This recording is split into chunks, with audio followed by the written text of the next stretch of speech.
Thank you for tuning in, guys. My name is Sammy Wallach. I am a senior here at UNC Charlotte. My major is in communications and minor in journalism, and this is my third episode of Viva.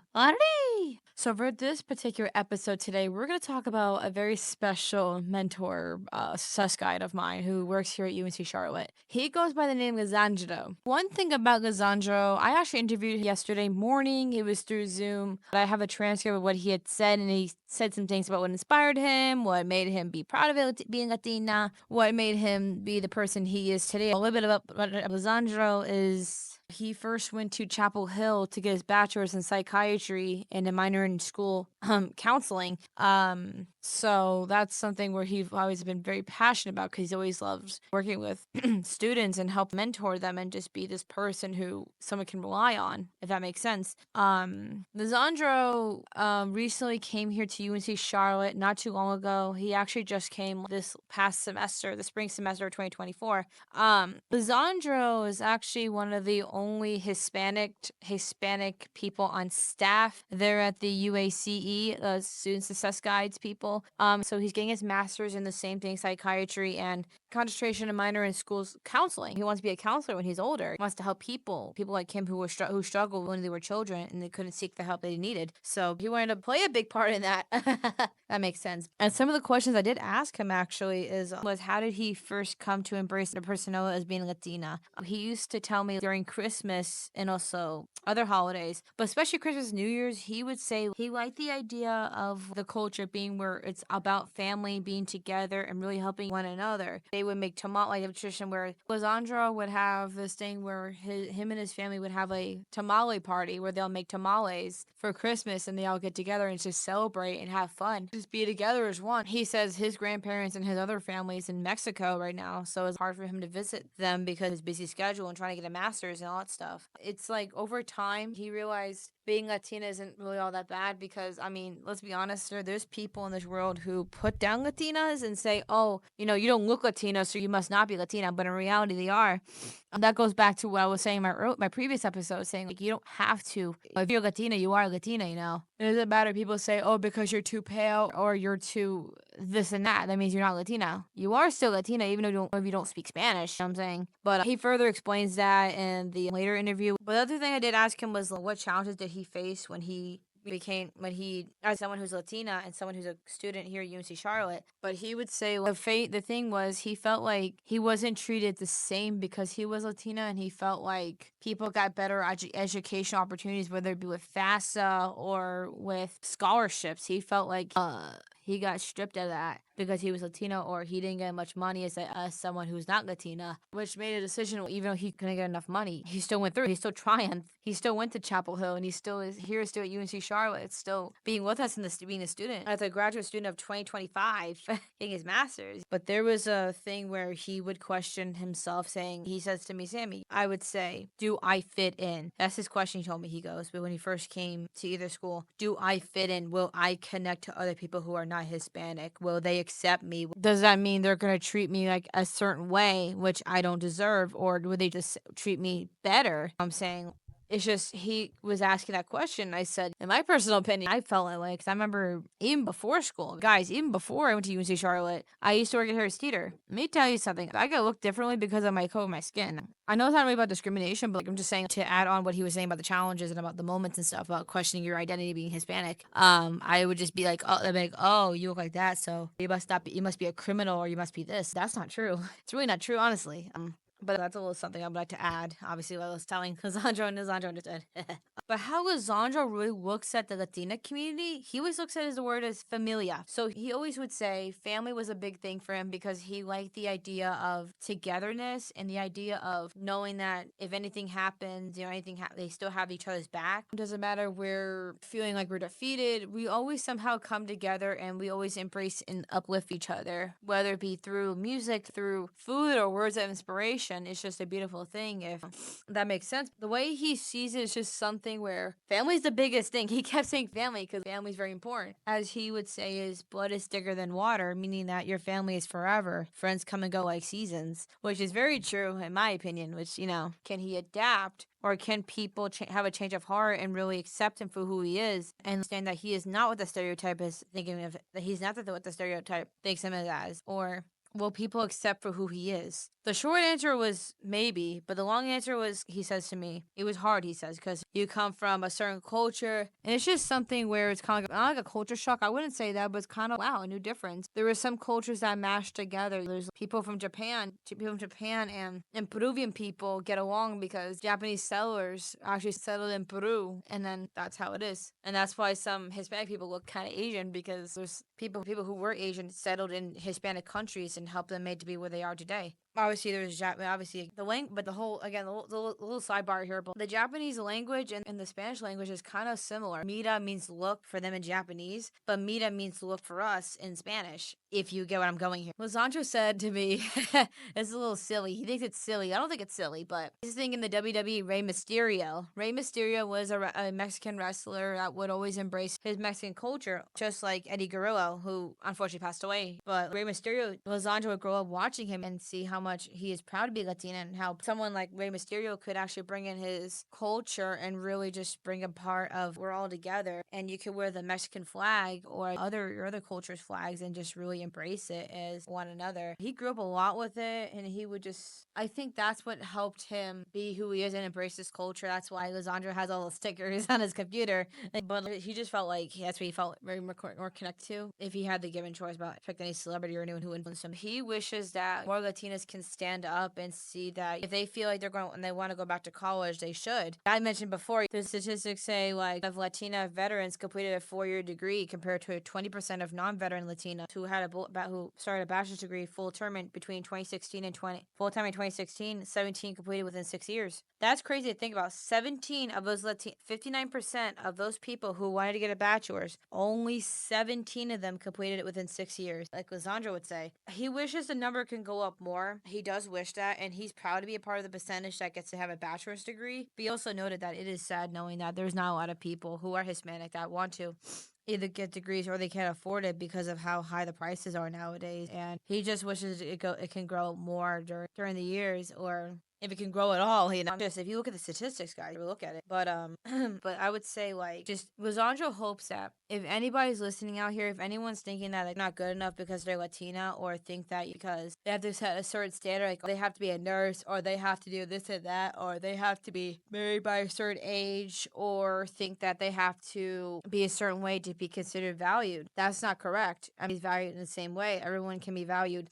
in a positive light. It's just the problem is our society, or the way we live, or how other people view us is what causes the blockages. And that's what Lisandro really says, and people in this world who can't even afford, in financial way, deems them as unworthy, or deems them as they're just gonna drop out because of this and that. No, that's not true. Not fair, but he does wish financial aid. He does wish people can treat us more kinder, or understand us, or get to know us, because we have a rich culture. But later on, he found out that like there's other people who are Latina and who are just like him, who struggle what he struggled with, or like who are the same major as him, and wanted to like be successful, and wanted to show the world that if you're Latina, you're still able to succeed, and you're still able to do what you need to do. But it's mostly about like you take the first step. Like you do it for you. That's my thing. Nobody can really tell you what to do. But his biggest thing was like he wants everyone to know that you are seen, you are noted, you are lovable, you are understood. We understand you. We as a Hispanic community, if you're Hispanic, we'll understand you. Even if you're not Hispanic, we'll still try to understand you. We'll still listen to you no matter what. And it's a great thing. Culture is beautiful. I'm gonna tell you up front, our culture is absolutely beautiful. But I had so much experiences. He would tell me he had so much experiences where he had incidences where somebody looked at him differently and said, Lisandro just wants to do it for the money, or Lisandro is only going to this field because he can't do anything else. That's not true.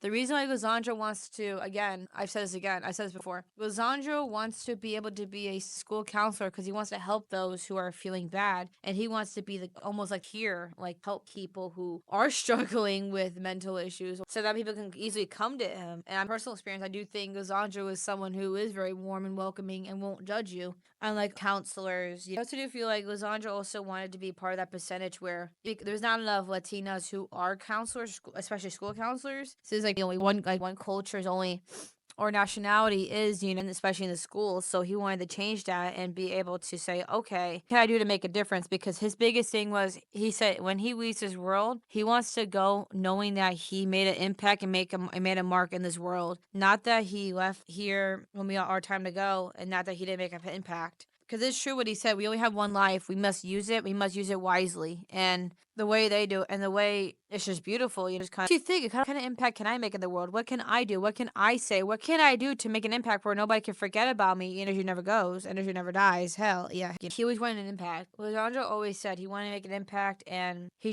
what really made him about the world is he realized that not everybody's gonna understand what he goes through as a Latina man, as a Latino Mexican American man. Lizandro knows that. He knows that, and he also understands that there's other people in other cultures who also struggle as well. But predominantly, he knows what he's blessed with. He knows what he's grateful for, because a lot of people nowadays, especially Latinas, are either stuck in dangerous third world countries and they can't get out of, or they're in a bad spot financially and they're struggling to eat every single day because of certain things, or that's the cards that they've been dealt with for so many years, or it is. That's one thing about Lizandro would always say, though. It's interesting to hear from somebody who is a little bit older and somebody who wants to be a school counselor. He definitely do. But the last thing Lizandro wanted to say, his advice where we see, again, he said we see from other, he's like, from other Latinas, Hispanics, all that stuff, is don't give up when the road seems hard. Please don't give up, and please don't lose your focus. There are better things in this world. There are always better opportunities, always things that will help motivate you or try to break you down, but help you. But if you're broken down, we will help bring you up, and we will help you get back to your way and stay back on your path. We will never let you down. We will never stay sad forever, because we believe in making happy and knowing that we have the strength that we can do what we need to do, whether it be every day or going to work or going to school and having to work for our families and stuff. The big thing he said he understands is big advice he could tell people. And it doesn't matter if you don't look Latina, if you don't speak Spanish, it doesn't mean that just because you don't speak Spanish or even look at it, doesn't mean that you're any less of a Hispanic person. You could still be Latina without even speaking a thing of Spanish, or you could still be Latina without even looking Latina.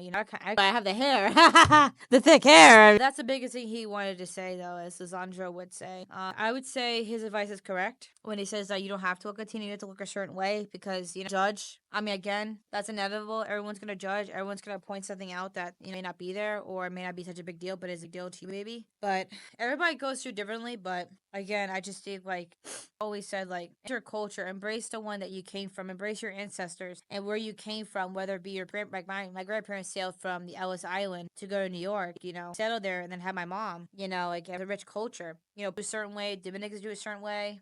It's just beautiful to see two cultures mashed together, same language or whatever. But yeah. Yeah, I'm gonna wrap this up with my thoughts about the interview. I say Lizandro's an amazing person. I say he's an amazing person. I don't have anything bad about him. I never really do. Lizandro's very nice. Again, Lizandro's a very nice person. If I could say anything would just be listening, man. I mean, best sus guy I ever had. Please don't stop being you. I appreciate everything you do for us, especially in the sus guys, Lizandro. But like I said, don't change.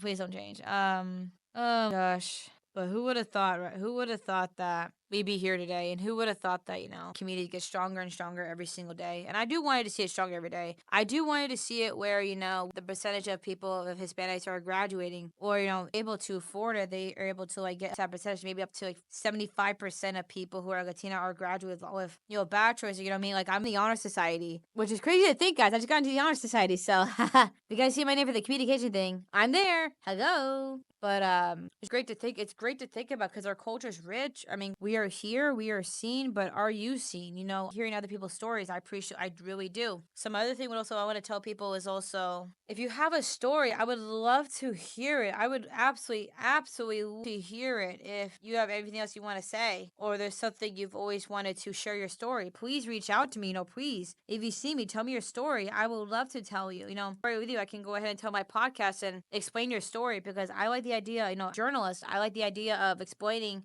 and hearing other people's stories and just getting inspired. It's just, you know, whether other cultures or just my own culture, Hispanics, I want to hear the struggles. I want to hear how they triumph and what advice do they have for people going through it, the same thing that they went through, you know? The idea of like, going through the same thing as someone else is kind of great, great in a sense like that, but it's just great that, to express one another and understand that, how we live. This is how they do it. This is how they're made. And this is how we stick together as one. And we don't let anyone back us down. We don't let anyone tell us that we're less of a Latina or less of a person, but just because of who we are and where we come from. It's just, if I could tell anyone about anything to take away from this, guys, is don't be afraid to be good. Don't be afraid to show off your culture. Don't be afraid to step into the shoes of someone who isn't Latina, or step into the shoes of what would it be like to be something different? Be the change that you want to see. Be something that you know can be. And it's just great to think about, honestly. A lot of people don't know that. I would just say, honestly, it's just great. And I don't want any way, like, I want it any other way. I truly love the Hispanic community. I truly appreciate all of you listening to me. I've been here for since, but I just feel like this is a great thing, because again, as a journalist, I love being on podcasts. I like to interview people. This is just absolutely great to me, in my opinion. But yeah. Anyways, that's all I needed. That's all I have for you today for episode 3 of Culutra Viva. I hope you guys enjoy and get some insights and some information about today's podcast, about other people, how they think and how they feel, whether they are Latina or not. Again, one last thing before I end it here is be who you want to be. Don't give too about what other people say about you. You are your own culture. You are who you are, and you can beat to your own drum. You don't have to have a million friends or a million people just to accept you, just to help you embrace your culture. You can do that by yourself, guys. And with that, I'm out.